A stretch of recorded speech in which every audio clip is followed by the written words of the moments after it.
So, ito yung pinaka-timeline or journey ng pagbili ko ng sasakyan ng Kia Sonet from Kia New Manila branch. Okay, so nung July 7, that's when I submitted my application together with the requirements. July 10, I received bank approval notification from Security Bank. The following day, which is July 11, I visited Kia New Manila for a test drive and paid the reservation fee of 10,000 pesos. I, together with my sister, went there at exactly 2 p.m. It was a scheduled meeting, but was only able to test drive after more than an hour. But still, first sight ko kay Kia Sonet, nagustuhan ko na talaga siya. So that was July 11. Nung July 16, which is approximately 1 week after kong pa-reserve, I got impatient. Sobrang excited na talaga akong makuha yung bagong sasakyan. Kaya I asked my agent to recon my approval and take EX instead. Kasi that time, meron silang on-hand na EX. Though it's not white, color red siya. Still, okay na sa akin yun. Basta ma-release yung sasakyan as soon as possible.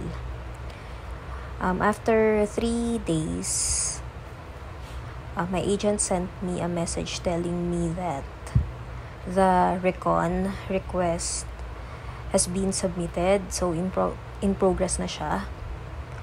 And we're just waiting for the approval. Tapos, the following day, I received a notification from the bank regarding my loan.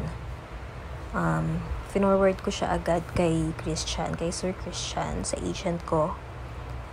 And then,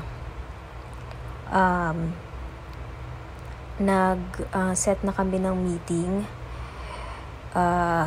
ng July 24 for the release of my Kia Sonet EX. Unfortunately, dumating si Bagyong Karina.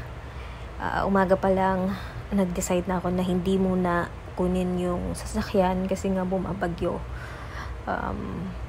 Good thing hindi ko tinuloy yung pagkuha kasi binaha pati yung Kia New Manila. So, kung nagkataon, baka hindi ko pa naiuwi yung sasakyan.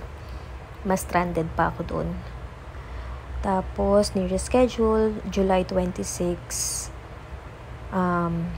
That's the time na kinuha ko na yung sasakyan. Though, hindi pa siya tinted kasi nga, nung bagyo, naapektuhan yung mga gamit for installing the tint. After the release, by the way, nung araw na i-release na yung sasakyan, pumunta ako doon ng 2 p.m. I finished signing documents at 4 p.m. And then by 5 p.m. nakuha ko na yung sasakyan. Kailangan ko na lang bumalik para sa tint and para sa free matting. Though, nai-install naman na ng agent ko yung free dashcam. So, August 12, iyon yung napatint ko na yung sasakyan nung bumalik ako sa Kia branch. And naibigay na rin yung free matting. Ng August 17, naka-receive ako ng email from LTO regarding my OR. And then, August 26, nung maisama na sa LTMS account ko yung sasakyan. September 10, available na rin yung CR. I just had to pay 1,750. Yun kasi yung additional fee dahil nag-exceed sa 3 years yung na-approve ni LTO sa OR validity ko.